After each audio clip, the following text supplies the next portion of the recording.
ہمارا یہ جو دل ہے روزانہ 1,00,000 دفعہ دھڑکتا ہے. 1,00,000 دفعہ ہر انسان کا دل دھڑکتا ہے, اور 1,00,000 دفعہ دھڑکنے سے 10,000 لیٹر خون ہماری شریانوں میں ٹریول کرتا ہے روزانہ.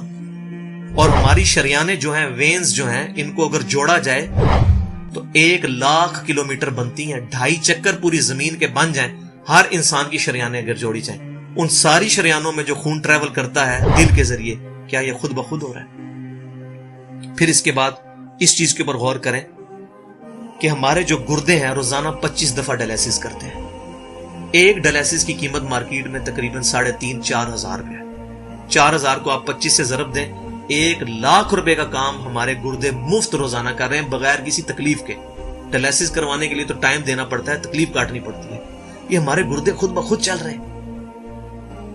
کیا زمین و آسمان کی ساری مخلوقات مل کے جس بندے کے گردے فیل ہو جائیں وہ گردے چلا سکتی ہیں دوبارہ؟ یا دل فیل ہو جائے تو دل چلا سکتی ہیں؟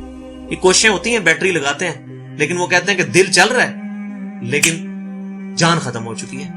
اس طرح دل چلنے سے جان نہیں آ سکتی بیچ میں. پھر ہمارے پھیپڑے روزانہ 23,000 دفعہ سانس اندر کھینچتے ہیں, 23,000 دفعہ سانس باہر نکالتے ہیں. اور جو سانس اندر کھینچتے ہیں, آکسیجن جو ابزارو کرتے ہیں, یہ آکسیجن پورے جسم کے ہر خلیے تک پہنچتی ہے. اور ہمارے جسم میں خلیوں کی تعداد کوئی ہزاروں میں لاکھوں میں نہیں ہے. ایک انسان کے جسم میں 100 ٹریلین خلیے موجود ہیں. 100 ٹریلین, اور 1 trillion is equal to 1000 billion, 1000 ارب کے برابر. اس کو سمجھانے کے لیے سائنٹسٹ نے یہ ایگزامپل دی ہے کہ اگر انگلینڈ جیسے 30 ملک ہوں اور وہ 30 کے 30 ملک درختوں سے پر ہوں, ہر درخت کے 10,000 پتے ہوں, تو جتنے پتوں کی تعداد بنتی ہے نا, 30 انگلینڈ جیسے ملک مکمل درختوں سے بھرے ہوئے, وہ سارے پتے گنے جائیں, ہر درخت کے 10,000 پتے ہوں, تو یہ 100 ٹریلین فگر بنتا ہے. اتنے خلیوں تک آکسیجن روزانہ پہنچتی ہے, جسم کے اندر خلیے موجود ہیں. اور ہر خلیہ ایک پرفیکٹ فیکٹری ہے, پاور جنریشن پلانٹ اس کے اندر لگا ہوا ہے, وہ اپنی خوراک تیار کرتا ہے. ہر خلیہ اس تک آکسیجن پہنچتی ہے, خون کا نظام پہنچتا ہے. یہ سارے کا سارا کمپلیکس سسٹم کیا خود بخود ہو رہا ہے؟ زمین و آسمان کی ساری مخلوقات مل کے یہ کام نہیں کر سکتی, جس کے بارے میں ہمیں وہم ہو گئے شاید یہ خود بخود ہو رہا ہے. پھر اپنی آنکھوں کے اوپر غور کریں. ہماری آنکھیں روزانہ 12,000 دفعہ چپکتی ہیں. ایسے 12,000 دفعہ اگر ہم اپنے یہ ہاتھ کو الٹا کر کے ایک دوسرے پہ یوں رگڑیں نا, تو میرا خیال ہماری کھال اتر جائے. اس سے زیادہ نازک چیز ہماری آنکھ ہے, لیکن اس آنکھ کے درمیان ایسا لیکوڈ موجود ہے کہ جو اس آنکھ کو گھسنے نہیں دیتا اور تکلیف نہیں ہوتی. وہ لیکوڈ تھوڑا سا زیادہ ہو جائے تو خام خواہ ہمارے آنسو بہنے شروع ہو جائیں. جیسے ہمارے گلے میں بھی تھوک موجود ہے, یہ تھوڑا سا زیادہ ہو جائے تو رال ٹپکنی شروع ہو جاتی ہے. کئی لوگوں کو آپ دیکھتے ہیں بیماری ہوتی ہے, ایک زیادہ مقدار میں ہو جائے تو رال ٹپک جائے, کم ہو جائے تو ہم بول نہ سکیں, ہمارا گلا خشک ہو جائے. یہ اتنا کمپلیکس نظام خود بخود ہو رہا ہے. اگر ہم روزانہ 12,000 دفعہ ایسے کریں نا آنکھیں خود سے, تو تھک جائے.